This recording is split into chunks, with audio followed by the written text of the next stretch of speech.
Hello, you all. Okay, I am back doing another Billie Eilish song. This one has been requested a ton, and I'm excited to hear it, but I have a feeling it'll be dark. Just the title. Listen, please listen before I go. I'm like, oh, where are you going? Where are you going, Billy? I want to start by thanking my members, especially my members over on Patreon. Please come on over and request songs, probably get them done quicker. You can crowdsource together to pay for a request, so consider it. Other thing that I must ask of you all is please pre-order my book that will be coming out not till July, but the pre-orders are huge.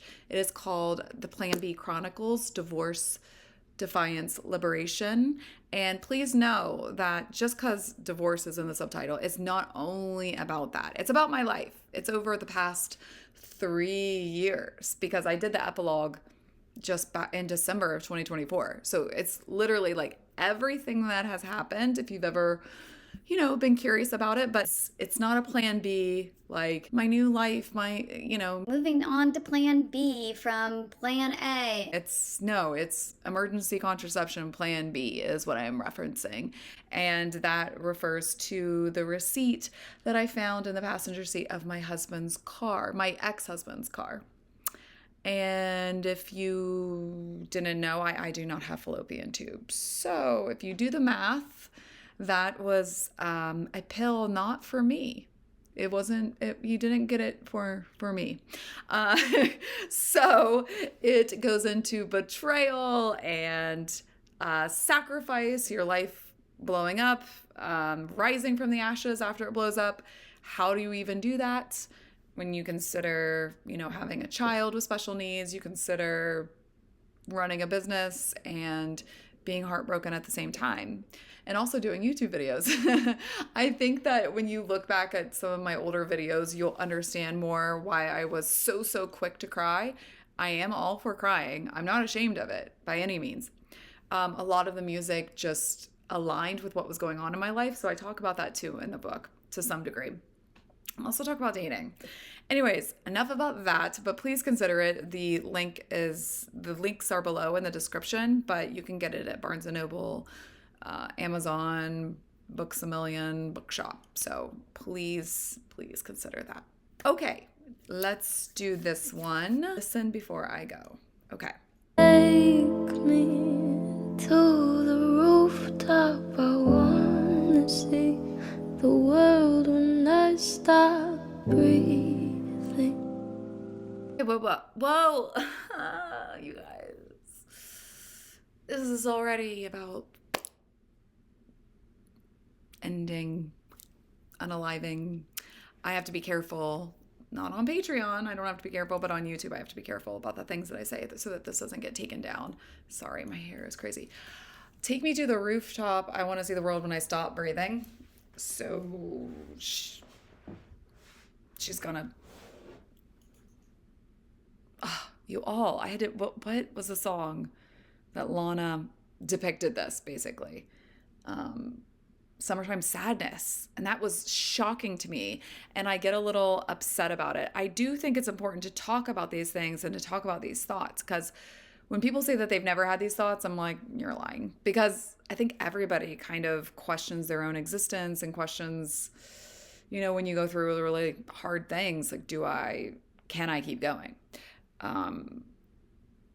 Okay, I'm talking too much already. It's literally been how many seconds? 12? Is it 12 seconds? 11 seconds, and I'm already going off. Okay, let's keep going. Turning blue. Tell me love is endless. Don't be so pretentious. Leave me like you do.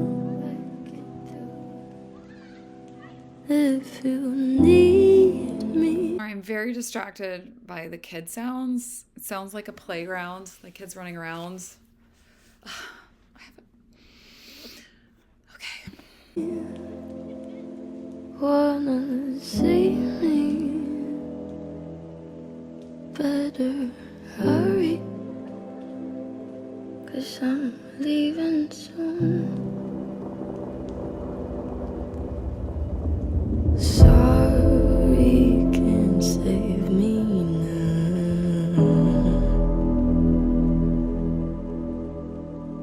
Sorry, I don't know how.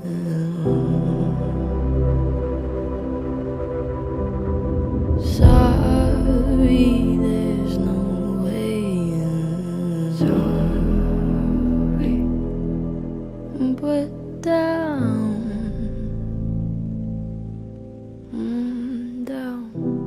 It's not true. You all, it's not true. When you suffer from depression or mental health issues that make you see this as the option, the best option, I understand that. I understand. And for some people, that's actually can feel like a relief to them. But really feeling like, I'm sorry, I don't have another option. There are other options, though. There are. Sometimes I don't think that we've tried them all, and life can change. Like, I think that especially when young people end their life, is so tragic to me. Not, it's always tragic, but it's so tragic to me because I'm like, so you have no idea how much your life is going to change. Nothing ever stays the same. It's eventually going to change. And I know that it can just feel like a line when someone says that they're sorry or that they love you. And sometimes it's really hard when our mental health is suffering to actually take it in and believe people, you know? And when you are deciding that like you need to go down, then you won't listen. And it's hard for people because they don't know what to say to save someone. Sometimes she's saying sorry won't save me now. It's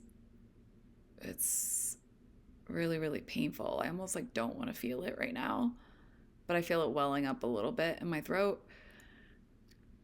And I also want to be very cautious about the way that I talk about this because it's a really serious thing. It's very serious. Taste me, the salty tears on my cheek. That's what a year-long headache does to you. I'm not okay. I feel so scattered. Don't say I'm all that matters. Leave me. Deja vu.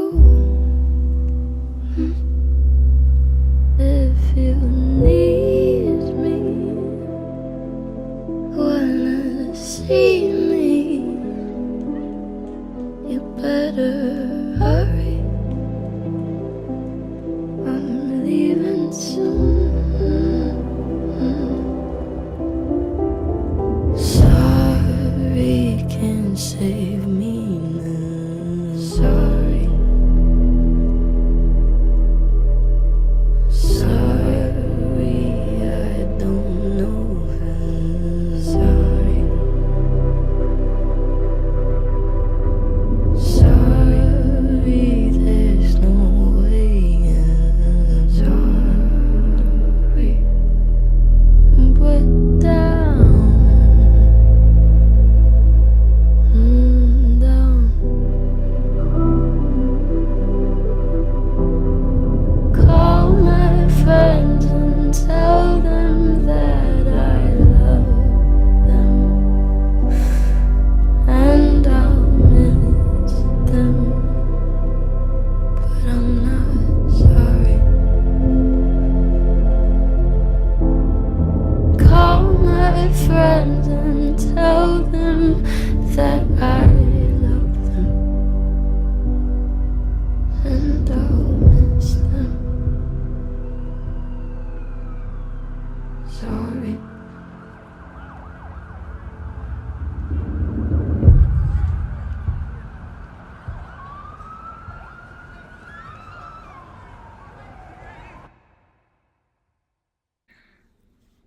Well, Some people just know they can. I I I feel a little, this word is overused, but triggered in a way. If you've lost someone to suicide, you feel a lot of emotions. And one of the biggest ones that I had a hard time when I lost someone to suicide was the anger I felt.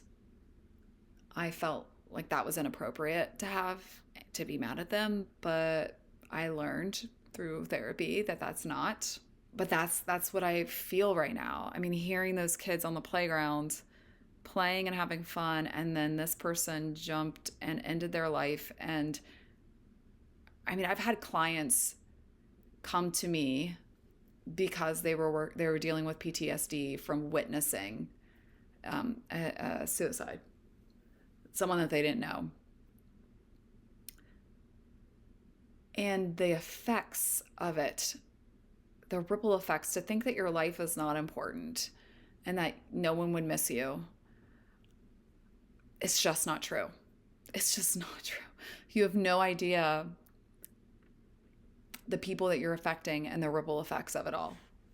And when I say anger, it's not anger at them. Like, I have compassion for the fact that you can get to this point where you think nobody cares if you're dead or alive, and that you're sorry that you can't save yourself, like you don't know what else to do. And I understand that's torture and that's painful. And I understand it so much that it's the book that I referenced at the very beginning. In the second chapter, I go through being suicidal in a moment and really feeling as if not waking up, not going on would be the better choice.